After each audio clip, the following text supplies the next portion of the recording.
Buenos días nuevamente, amada Iglesia del Señor Jesucristo.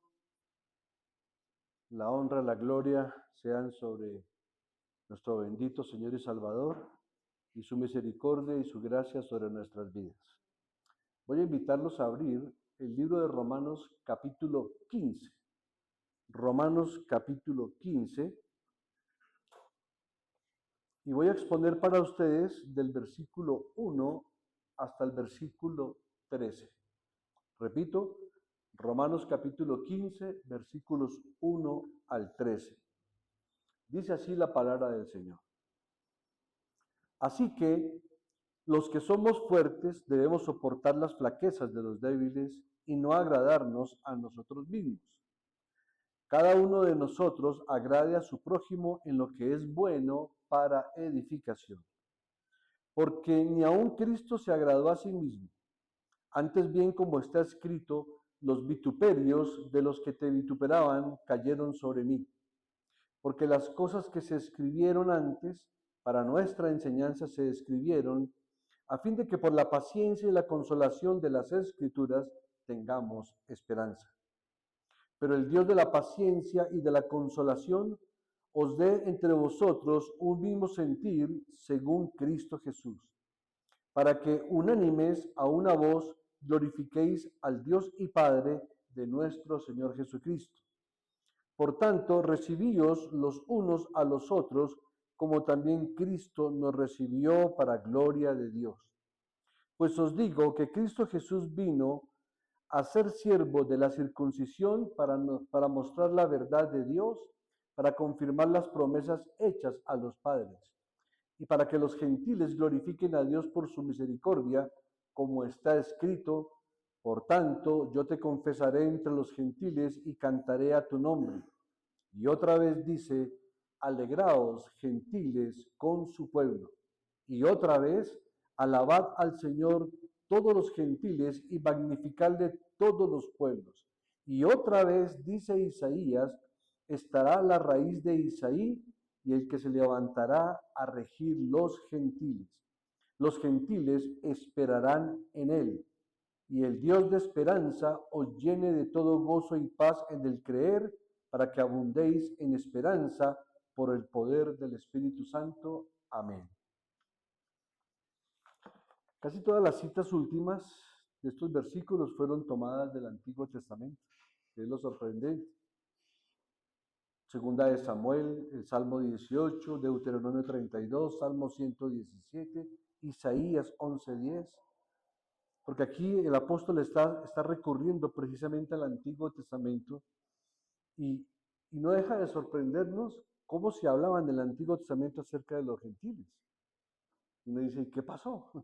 ¿Por qué no lo entendieron los judíos de la época y aún muchos de hoy día? Pero bien, el punto es que hoy continuamos con la predicación de la actitud del creyente justificado, tanto para con el débil como para con el fuerte. Y todo el capítulo 14 hicimos 2 o 3 sermones que destacaban sobre todo la actitud del débil. Y el capítulo 15 comienza hablando de la actitud de que debe tener el fuerte, aunque también en el 14 hubo algunos instrucciones al respecto. Este es el sermón número 59 de la carta a los Romanos. Y como les dije, se titula La actitud del creyente justificado para con el débil y el fuerte. También se podría decir como que estas son las instrucciones de cómo debe comportarse el creyente maduro frente al débil. Pero voy a recurrir en la introducción a una joya literaria, teológica, bíblica del siglo XVI, o tal vez el siglo XV o XVI, con Matthew Henry. Fue un teólogo sistemático que también hizo un comentario a casi todos los libros de la Biblia, y era el teólogo preferido del gran predicador Spurgeon. Y quiero compartirles como introducción cómo concebía Matthew Henry este texto hasta el versículo 13 en 2 partes. Una parte va del versículo 1 al 7 y la otra del 8 al 13. Esto solamente a manera de introducción, ya después entraremos a explicar o a exponer versículo por versículo. Pero dice así el comentario de Matthew Henry respecto a esta porción.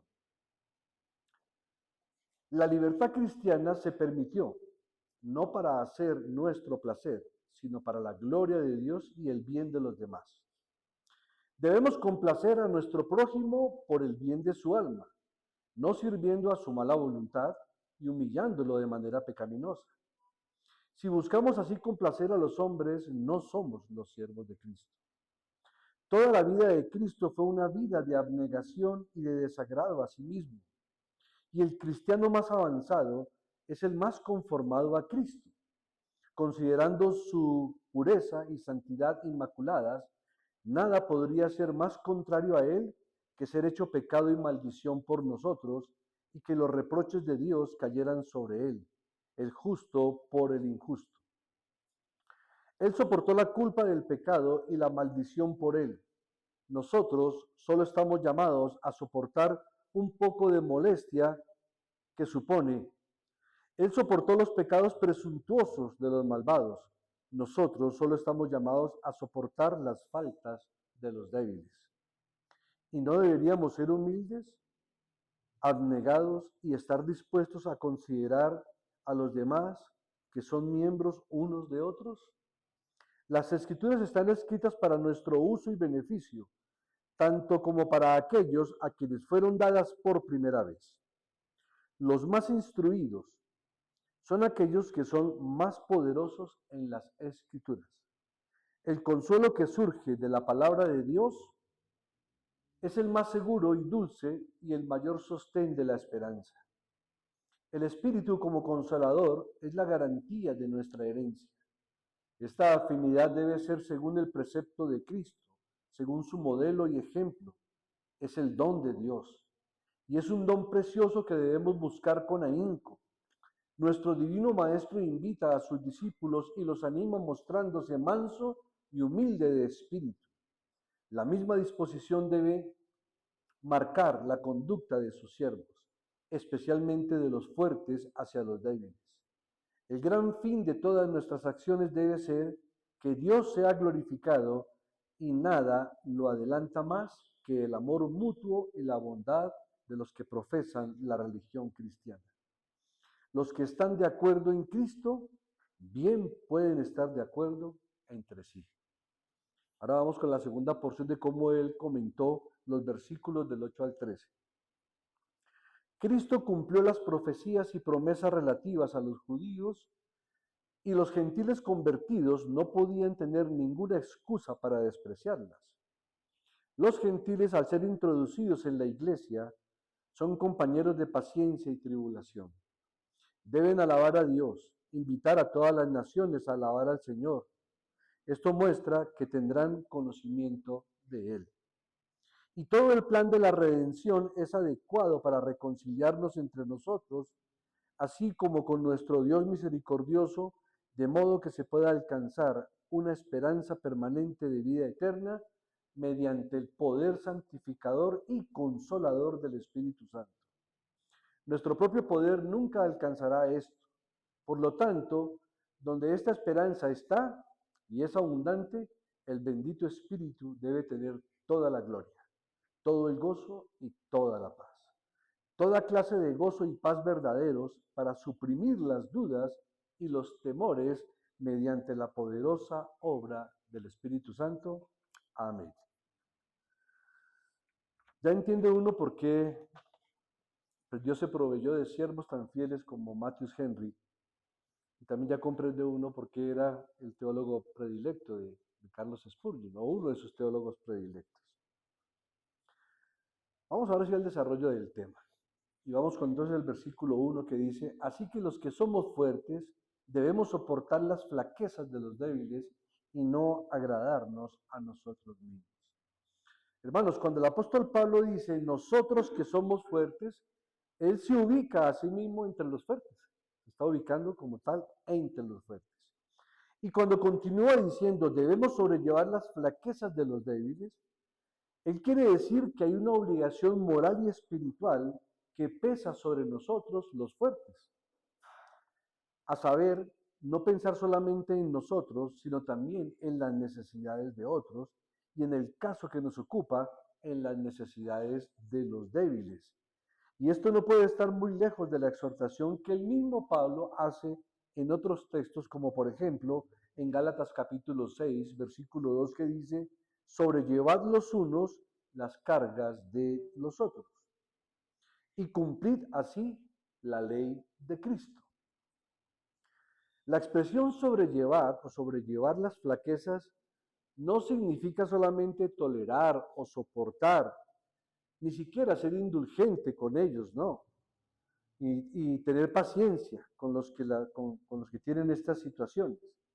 Lo que significa es que debemos poner nuestros hombros bajo esas flaquezas y ayudar significativamente a nuestros hermanos débiles a llevarlas. En el verso 2 dice que cada uno de nosotros agrade a su prójimo en lo que es bueno para edificación. Y aquí nos da una explicación más profunda de cómo ayudar a sobrellevar las cargas de los débiles de los que se nos habla en el versículo 1. Porque también tenemos que no malinterpretar lo que quiere decir el apóstol en este aspecto. Lo que está diciendo es que es un llamado simple pero desafiante el poner a nuestro prójimo como primero.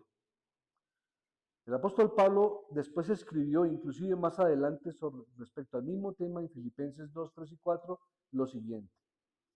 Nada hagáis por contienda o vanagloria, antes bien con humildad, estimando cada uno a los demás como superiores a él mismo, no mirando cada uno por lo suyo propio, sino cada cual también por lo de los otros.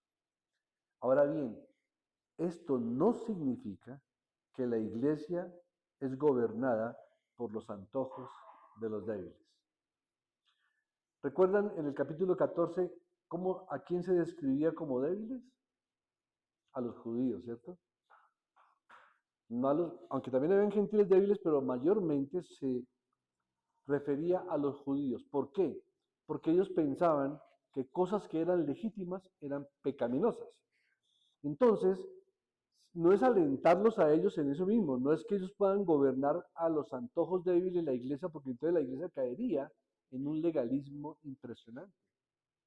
¿Ve? Aquí estamos hablando de los débiles, no del que está debilitado y está viviendo en pecado todo el tiempo, no. Aquí está hablando del débil que cree que asuntos legítimos son pecado, que afectan su conciencia. Colocábamos varios ejemplos. El que cree que comer carne sacrificada a los ídolos es pecado, pues no debe comer carne sacrificada a los ídolos para que su conciencia no sea afectada. Pero hay que enseñarle lo que es la libertad en Cristo. Es bajo esa perspectiva. No es que tengamos que soportar todos sus antojos de debilidad, no. Pero tenemos que mostrar una preocupación genuina por los débiles y esto significa que hagamos el intento de hacerlos fuertes y que los ayudemos a conducir fuera de sus escrúpulos, que muchas veces se tornan hasta irracionales, para que ellos también puedan ser fuertes. Y yo creo que todos nosotros conocemos testimonios cercanos y lejanos de personas que son muy legalistas, que a veces hasta caen en asuntos un poco, casi que en la ridiculez por defender unas posturas legalistas que no tienen ningún sustento escritural. Pero también la frase cuando dice que cada uno agrade a su propio prójimo en lo que es bueno, no tenemos que olvidar la segunda porción de esa frase, lo que es bueno para edificación. Porque muchos toman la frase como cada uno agrade a su prójimo en lo que es bueno. Y esto muestra que Pablo no quiere dar a entender que el hombre debe ser complaciente, que tal persona puede querer agradar a su prójimo, pero no en lo que es bueno para su prójimo.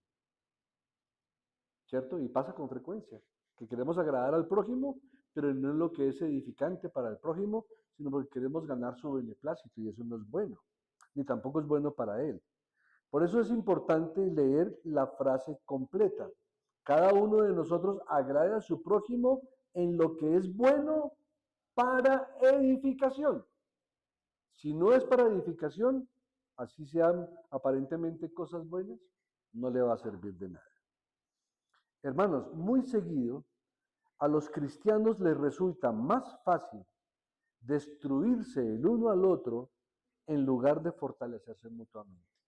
Es otra experiencia que no podemos negar. Es otra de las grandes debilidades que tiene la iglesia de Cristo. Y esta es una estrategia clásica de Satanás contra la iglesia, que debe, por supuesto, ser resistida al máximo. Divide, divide la iglesia de Cristo. Y en nuestros tiempos sí que hemos visto grandes situaciones que han dividido la iglesia de Cristo. Y casi que en toda la historia de la iglesia, ¿no? Ha habido mucho conflicto en eso. Pero es la realidad y lo que nos da a entender aquí la palabra de Dios con claridad es que nosotros tenemos que propender por resistirnos a esos ataques que provienen del enemigo, pero también del corazón del mismo ser humano o del corazón del mismo creyente. Y también el que es débil en la fe lo puede hacer. Pero también el que es fuerte puede caer en esa soberbia que lo hace fuerte frente al débil y que se expresa del débil en términos no adecuados. Eso causa división. Vamos con los versículos 3 y 4. Dice, porque ni aun Cristo se agradó a sí mismo, antes bien como está escrito, los vituperios de los que te vituperaron cayeron sobre mí, porque las cosas que se escribieron antes para nuestra enseñanza se escribieron a fin de que por la paciencia y la consolación de las Escrituras tengamos esperanza. Estos dos versículos nos dejan ver el ejemplo de Jesús, que siempre puso a los demás como primer lugar, o sea, como su prioridad. El versículo 3 claramente está haciendo énfasis al Salmo 69:9. Esa parte del Salmo 69:9 que dice, los vituperios de los que te vituperaron cayeron sobre mí. ¿Qué significa esto? Lo que significa es que Cristo se está dirigiendo a Dios Padre y le está diciendo lo siguiente, por amor a mi pueblo, tomo sobre mí mismo los vituperios hechos contra ti. O sea, voy a tomar la culpa de mi pueblo, voy a tomar las cargas pecaminosas de ellos, las que han cometido contra ti y las voy a poner sobre mí. Eso es lo que significa que los vituperios de los que te vituperaron cayeron sobre mí. Los vituperios de los que vituperamos a Dios cayeron sobre su Hijo Cristo Jesús. Y si Cristo el Santo estuvo dispuesto a esto, ¿no deberíamos nosotros, hermanos, estar dispuestos a sacrificar un poco de placer de comer y beber por amor a nuestros hermanos creyentes que son débiles en la fe? Y uno dice, increíble que el apóstol le esté dedicando 2 capítulos casi completos al tema de la comida. Cuando venía tratando asuntos doctrinales tan profundos y asuntos espirituales, y sin embargo, mire cuánta espiritualidad hay en este tipo de actitud. Acompáñenme por un momento a Filipenses capítulo 2.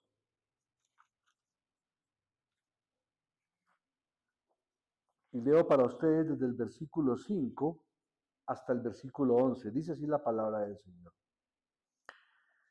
Haya pues en vosotros este sentir que hubo también en Cristo Jesús, el cual siendo en forma de Dios, no estimó el ser igual a Dios como cosa a que aferrarse, sino que se despojó a sí mismo tomando forma de siervo, hecho semejante a los hombres, y estando en la condición de hombre se humilló a sí mismo, haciéndose obediente hasta la muerte y muerte de cruz, por lo cual Dios también le exaltó hasta lo sumo y le dio un nombre que es sobre todo nombre, para que en el nombre de Jesús se doble toda rodilla de los que están en los cielos y en la tierra y debajo de la tierra, y toda lengua confiese que Jesucristo es el Señor, para gloria de Dios Padre.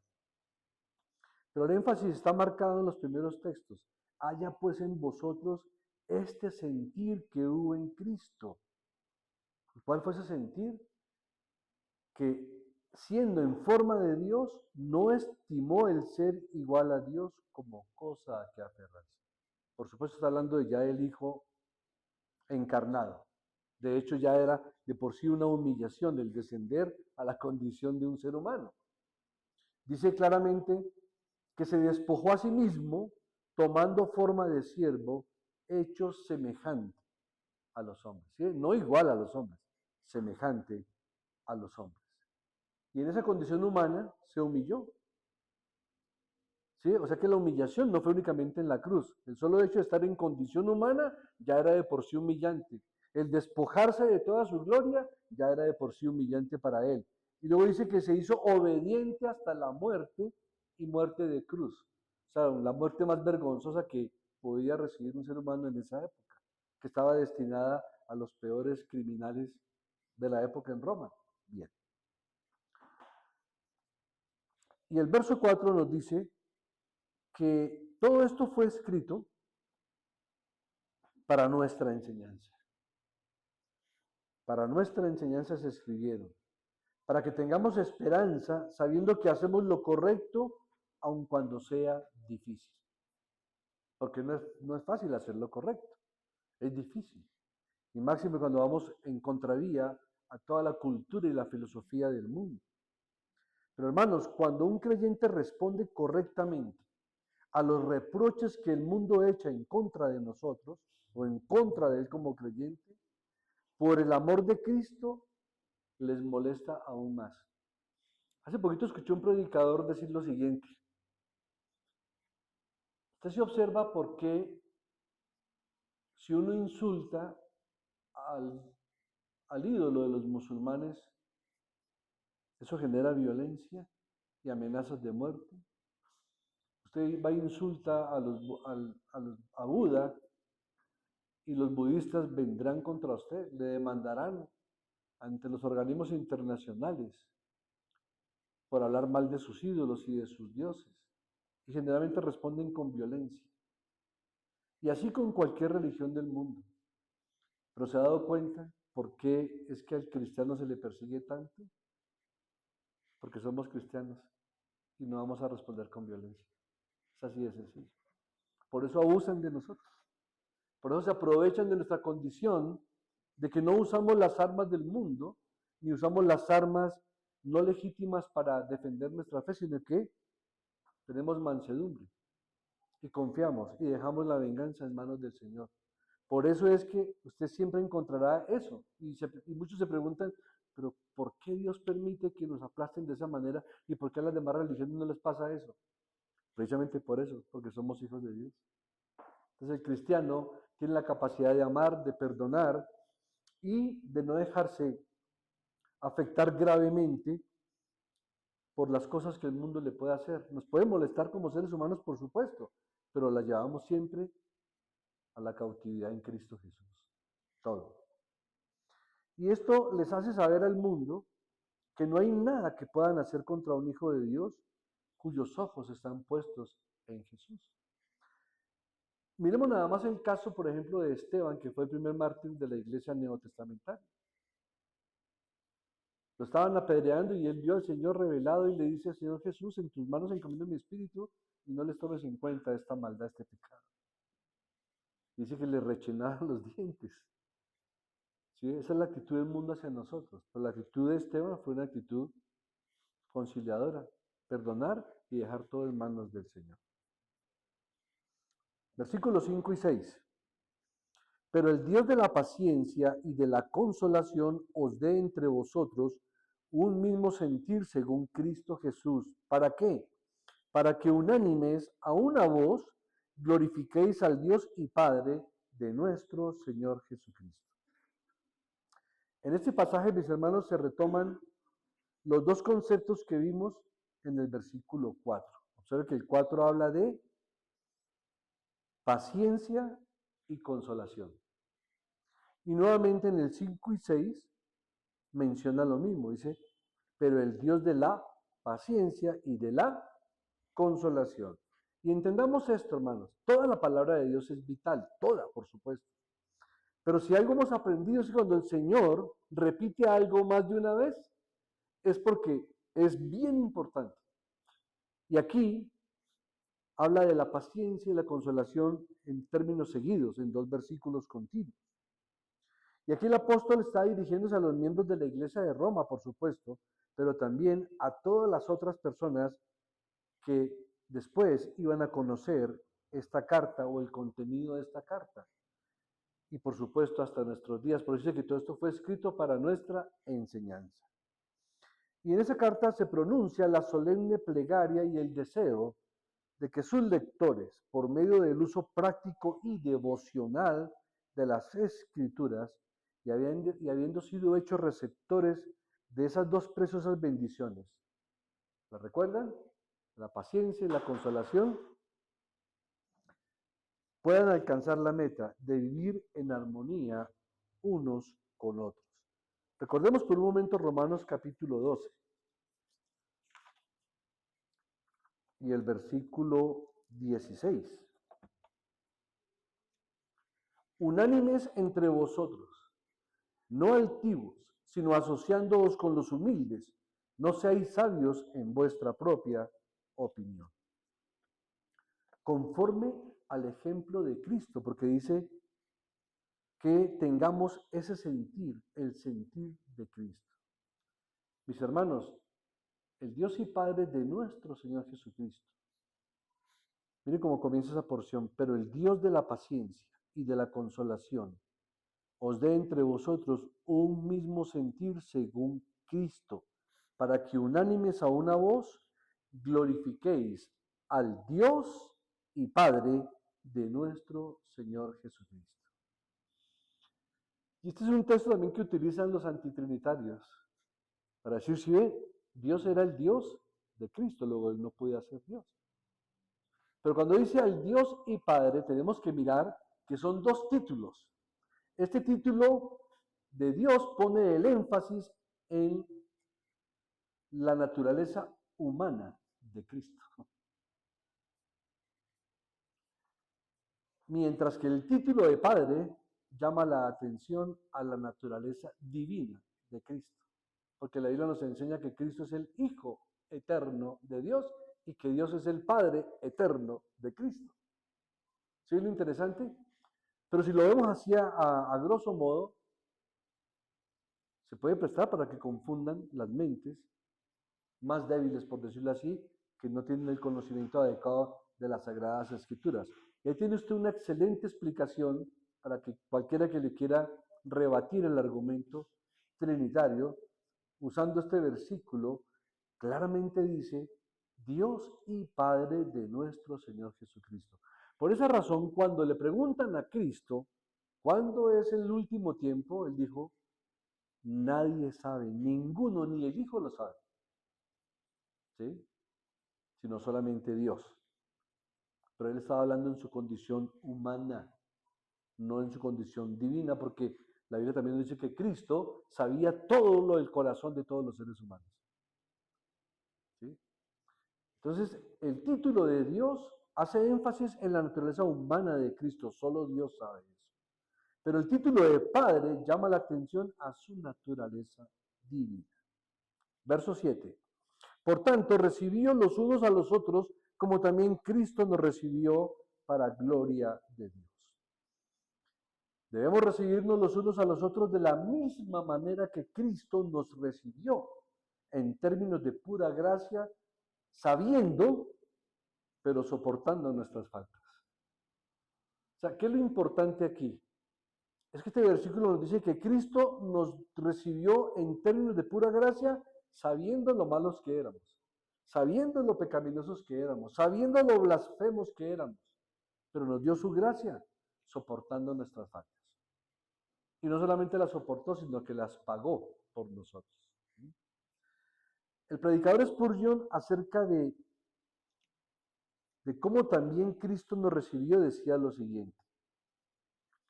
Cristo no nos recibió porque éramos perfectos, o porque no podía haber falta en nosotros, o porque esperaba obtener algo de nuestras manos. Ah, no.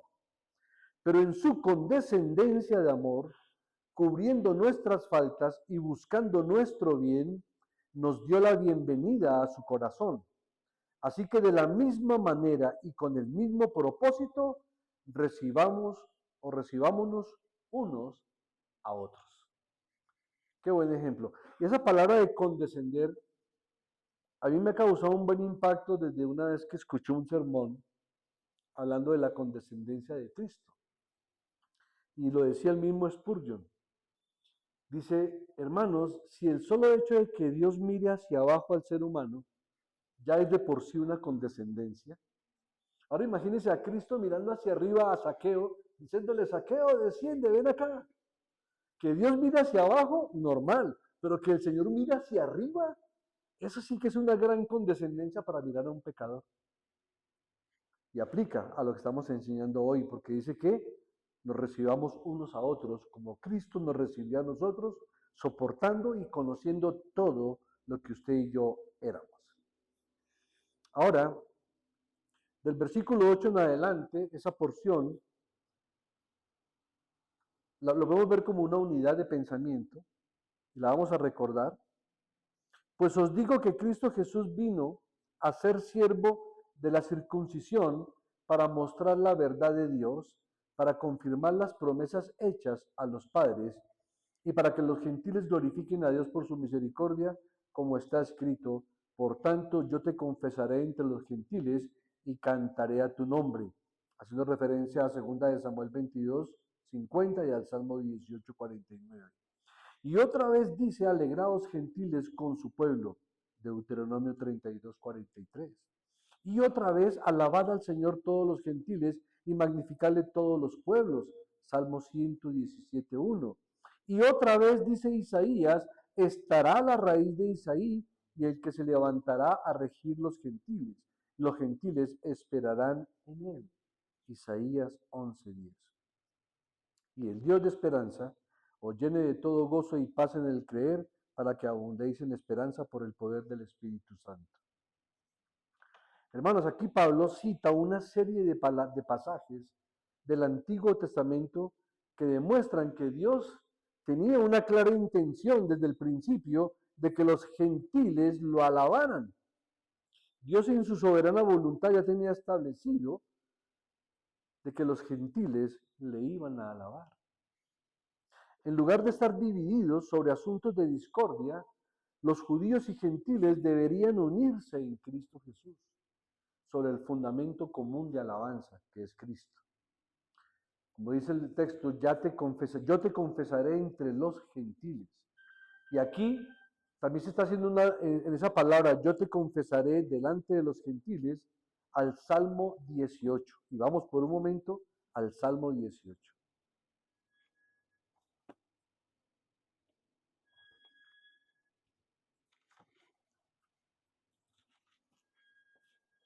Por supuesto no lo vamos a leer todo porque tiene 50 versículos, lo vamos a leer unos pocos.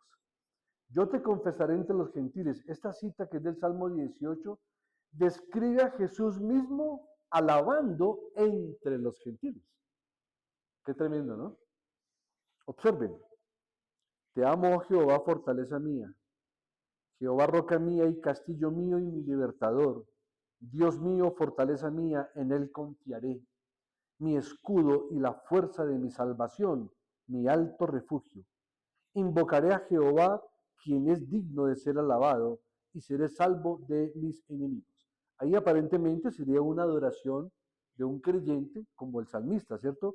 Miremos el contexto del salmo. Dice, al músico principal, salmo de David, siervo de Jehová, el cual dirigió a Jehová las palabras de este cántico el día que le libró Jehová de mano de todos sus enemigos y de mano de Saúl. Entonces dijo, esa parte también forma parte del Salmo, ese es el versículo 0 del Salmo. Pero aquí observamos la parte mesiánica, verso 4. Me rodearon ligaduras de muerte y torrentes de perversidad me atemorizaron. Ligaduras del Seol me rodearon, me tendieron lazos de muerte. En mi angustia invoqué a Jehová y clamé a mi Dios. Él oyó mi voz desde su templo y mi clamor llegó delante de él a sus oídos. La tierra fue conmovida y tembló. ¿Recuerdan que en el monte Calvario tembló la tierra? Fue conmovida. Se conmovieron los cimientos de los montes y se estremecieron porque se indignó él. Humo subió de su nariz y de su boca fuego consumidor. Carbones fueron por él encendidos. Inclinó los cielos y descendió, y había densas tinieblas debajo de sus pies. Cabalgó sobre un querubín y voló sobre las alas del viento. Por supuesto, aquí no está narrando David la experiencia propia de él, aunque tenía mucho que ver con la liberación de la persecución de Saúl, pero ya lleva esta exaltación de alabanza a Dios, como describiendo la perspectiva de Cristo en la cruz del Calvario. Porque miren que dice el Salmo 22. En el Salmo 22, David está diciendo, Dios mío, ¿por qué me has desamparado? ¿Creen que solamente se estaba refiriendo a su experiencia personal?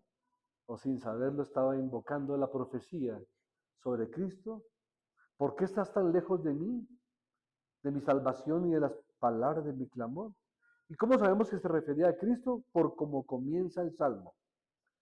Pero también el versículo 6 dice, mas yo soy gusano y no hombre, oprobio de los hombres y despreciado del pueblo. Todos me ven y me escarnecen. Estiran la boca, menean la cabeza diciendo, se encomendó a Jehová, líbrele él, sálvele, puesto que en él se complacía. Y más adelante dice, por ejemplo,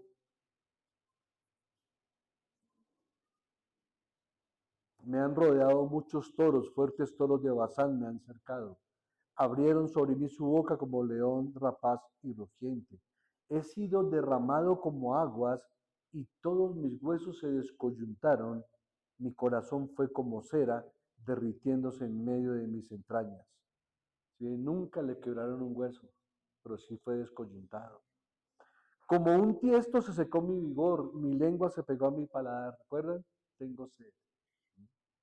Y me has puesto en el polvo de la muerte, porque perros me han rodeado, me ha cercado cuadrilla de malignos, horadaron mis manos y mis pies. Contar puedo todos mis huesos, entre tanto ellos me miran y me observan. Repartieron entre sí mis vestidos y sobre mi ropa echaron suertes. Es una descripción clara. Creo que el rey David vivió cerca de 1000 años antes de Cristo, como 900, si no estoy mal, si no me falla la memoria. Y mire semejante profecía como describe todo lo que iba a pasar en el monte Calvario, basado en su propia experiencia, en su propio dolor y en su propia angustia. Lo mismo pasa aquí en el Salmo 18, mire el versículo 4, me rodearon ligaduras de muerte, torrentes de perversidad me atemorizaron. Aquí vemos al Señor alabando entre los gentiles en el Salmo 18. Pero el versículo 13, note lo que dice, y el Dios de esperanza os llene de todo gozo y paz en el creer, para que abundéis en esperanza por el poder de su Santo Espíritu. En este versículo vemos que hay otro deseo fervoroso y notable, que se ha transformado más bien en una oración. Miren lo que dice el versículo 5. Pero el Dios de la paciencia y de la consolación os dé entre vosotros un mismo sentir según Cristo. Y el Dios de esperanza os llene de todo gozo, verso 13, y paz en el creer, para que abundéis en esperanza por el poder de su Santo Espíritu. Hermanos, el Dios de la esperanza es el Dios que es el origen de la esperanza y la imparte a todos aquellos quienes confían en Él. Alguien decía muy sabiamente que cuando un creyente pierde la esperanza, entra en desesperanza. Y no permita al Señor que ninguno de nosotros entre en desesperanza, porque es que la esperanza es Cristo, es la vida eterna. Por eso dice que el Dios de la esperanza es el Dios que origina la esperanza y que la imparte a todos aquellos que confían en Él. El objeto de esta esperanza es el trino Dios que se revela en el vástago que brota de la raíz de Isaí. Y otro texto que nos lleva a lo que es la deidad de Cristo. ¿Quién es la raíz de Isaí? ¿Cierto? Isaí era el padre de quién? De David. ¿Y de quién viene la genealogía de Cristo? De la raíz de Isaí, de la raíz de David. Qué tremendo. Entonces, el objeto de esta esperanza es el trino Dios que se revela en el vástago que brota de la raíz de Isaí. Es decir, o en otras palabras, el Dios que se revela en el Señor Jesucristo, verso 12. Y otra vez dice Isaías, estará la raíz de Isaí y el que se levantará a regir los gentiles. Y los gentiles esperarán en él. Pero también está esta palabra, gozo y paz, en ese versículo 13. El Dios de esperanza os llene de gozo y paz. Entonces ya vimos la raíz de Isaí, que es Cristo.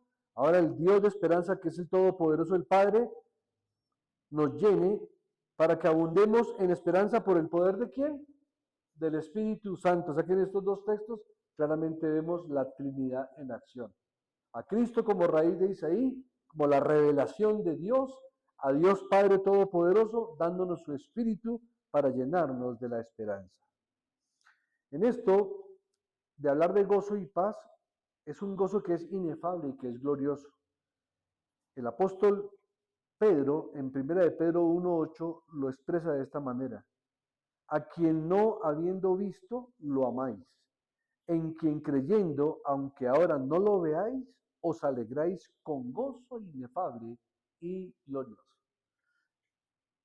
¿De dónde nos surge ese gozo? ¿Por qué experimentamos que amamos al Señor, anhelamos estar con el Señor? ¿Por qué nos gozamos en el Señor y por qué tenemos periodos de paz cuando estamos en comunión con Dios? Si no le vemos, no le vemos. A quien no habiendo visto, lo amamos. ¿Cómo lo podemos amar si no lo hemos visto? En quien creyendo, aunque ahora no lo veáis, os alegráis con gozo inefable y glorioso. Y a eso vinimos también en el día del Señor, a alegrarnos y gozarnos delante del Señor, aunque no le veamos. Por eso dice, bienaventurados los que sin ver, creen. Bien. Y también el apóstol Pablo en Filipenses 4:7 dice, y la paz de Dios que sobrepasa todo entendimiento, guardará vuestros corazones y vuestros pensamientos en Cristo Jesús. Hermanos, Romanos capítulo 5, versículos 1 y 2, dice, justificados pues por la fe, tenemos que paz para con Dios por medio de nuestro Señor Jesucristo, por quien también tenemos entrada por la fe a esta gracia en la cual estamos firmes y nos gloriamos en la esperanza de la gloria de Dios.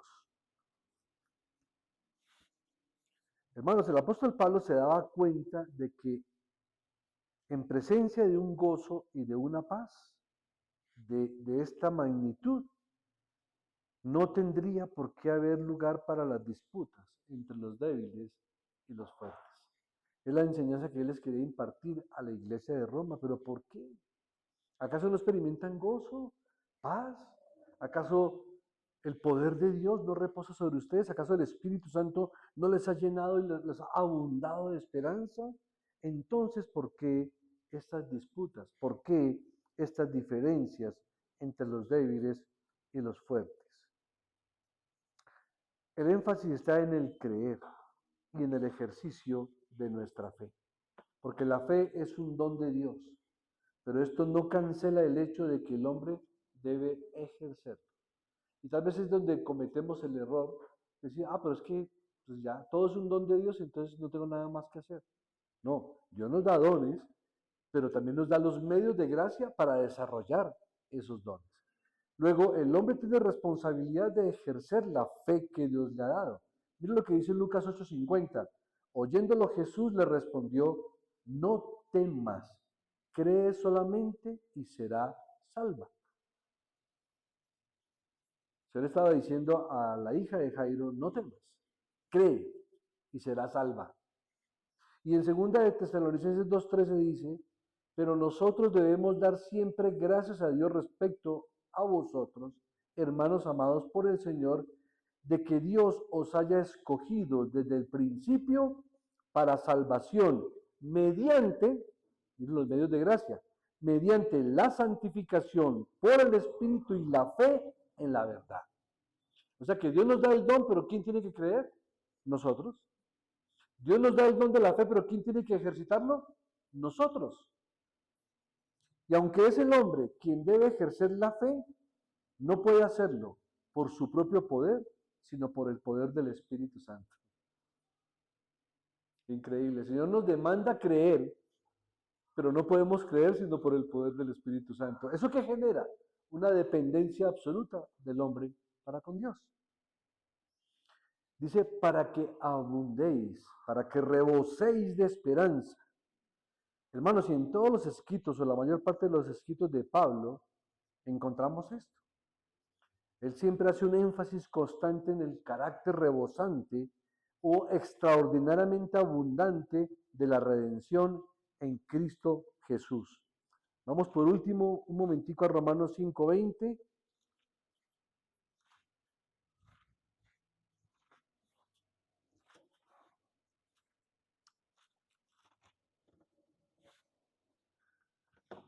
Pero la ley se introdujo para que el pecado abundase. Mas cuando el pecado abundó, sobreabundó la gracia. Ay, Señor. Como si el pecado no abundara en nosotros de tal manera. ¿Qué tal que no fuera porque la sobreabundara la gracia del Señor? Y claro, esto no es una licencia para pecar, ni más faltaba, ¿no? Lo que está diciendo es que Cristo, conociendo nuestra condición pecaminosa, para soportarnos, su gracia sobreabundó sobre nosotros y nos sobreabunda de esperanza. Por eso en 1 Corintios 13 finaliza ese precioso texto diciendo, ahora permanecen la fe, la esperanza y el amor. Estos tres. Hermanos, que el Espíritu del Señor, el Espíritu de Cristo por su palabra, hagan permanecer la fe para creer, la esperanza para nuestra vida eterna y el amor. No solamente para amar a Dios, sino para amarnos entre nosotros mismos. Porque permanecen la fe, la esperanza y el amor, y estos tres, y el más grande de todos, el amor. Oremos. Amado Señor,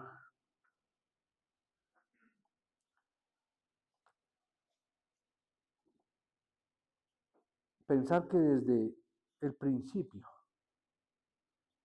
desde antes de los tiempos de los siglos, en la eternidad pasada, ya tú querías que los gentiles te alabáramos y te adoráramos. Pero primero llevaste a cabo un plan maravilloso de redención para la humanidad, escogiendo un pueblo para ti, Señor. Y a través de ese pueblo traer al Mesías. Pero vemos con tanta grandeza como en muchas citas y pasajes del Antiguo Testamento ya habías determinado que tú reinarías sobre los gentiles creyentes en ti y que los gentiles deberíamos de esperar esa promesa de salvación. Y ahora, Señor, nos has injertado en ese olivo. Siendo nosotros olivo silvestre, nos has injertado en el olivo original, cuya raíz es la raíz de Isaí, es decir, Cristo mismo, tu precioso y amado Hijo. Y no solamente amó a los judíos, pero amó a los gentiles con un amor eterno. Y estamos tan agradecidos contigo porque a pesar de nuestra grave y grande maldad, una maldad tan enormemente grande que la sola maldad de un solo ser humano podría contaminar todo el planeta de pecado.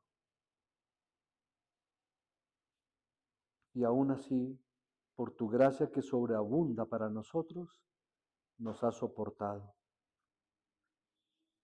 Y tú mismo que te despojaste de tu propia gloria, Señor bendito Cristo, y te humillaste a vivir la condición de un hombre semejante a un hombre, y siendo obediente hasta la muerte y muerte de cruz,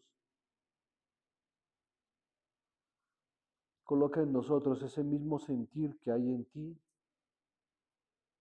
de podernos amar los unos a los otros, de poder amar a los débiles y los débiles amar a los fuertes, de poder amar al prójimo con el amor eterno de Cristo, Y la mejor manera de amar al prójimo con tu amor eterno es predicándoles el Evangelio de salvación, llevando las buenas nuevas del Evangelio. Pero Señor, necesitamos tanto depender de ti y damos gracias por ello, porque aún has preparado buenas obras para que nosotros podamos testificar de ti, buenas obras que impacten también juntamente el Evangelio, no para salvación, sino porque ya somos salvos, Señor. Es que podemos operar de esa manera. Y culminas diciendo, bendito Señor, en tu palabra, hablándonos de esa grande esperanza, de esa gloriosa esperanza, de esa abundante esperanza, sin separarla del fruto, de todo lo que tiene que ver el amor. Solamente suplicamos que esta pequeña congregación pueda ser ese recipiente, Señor, en donde reposen la fe, la esperanza y el amor por toda nuestra vida y por toda la eternidad. Que derrame sobre esta congregación espíritu de súplica y de oración, en siempre pensando en todo lo que es puro, en todo lo que es amable, en todo lo que es de paz y de gozo, en todo lo bueno, Señor. Llena nuestros corazones de tu bendita palabra, que abunde la palabra de Cristo en nuestros corazones. Llénanos con tu Santo Espíritu, para que esa palabra abunde y llénanos, bendito Dios, de esa gracia que sobreabunda de parte tuya hacia pecados y a pecadores como nosotros. Que en medio de nuestras flaquezas y nuestras debilidades, en medio de nuestra naturaleza pecaminosa y de nuestros corazones que eran corrompidos, has derramado en sobreabundancia tu gracia salvífica sobre nosotros.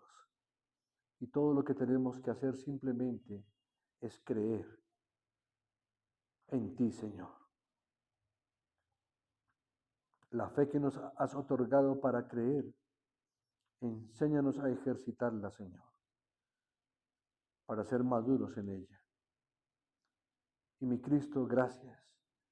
Gracias porque en tu palabra dices, no temáis, pequeña manada, porque a vuestro Padre Celestial le ha placido daros el reino de los cielos. Solamente rogamos que esta pequeña manada que está congregada aquí forme parte, Señor, de esa promesa que has hecho a tus discípulos y que esa promesa sea una realidad en la vida de esta pequeña congregación. Gracias, bendito Señor, en Cristo Jesús. Amén. Hermanos, vamos a finalizar, así como nuestro querido director de culto ha hecho énfasis en cómo iniciar el culto. También hay una porción que dice bendiciones finales para el cierre del culto. Y simplemente quiero leer la bendición sacerdotal que está en Números capítulo 6, que dice, el Señor les bendiga y les guarde.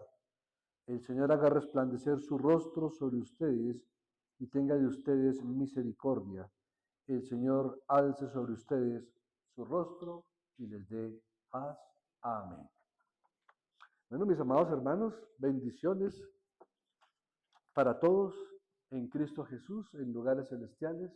Un abrazo fraternal y que el Señor les continúe bendiciendo.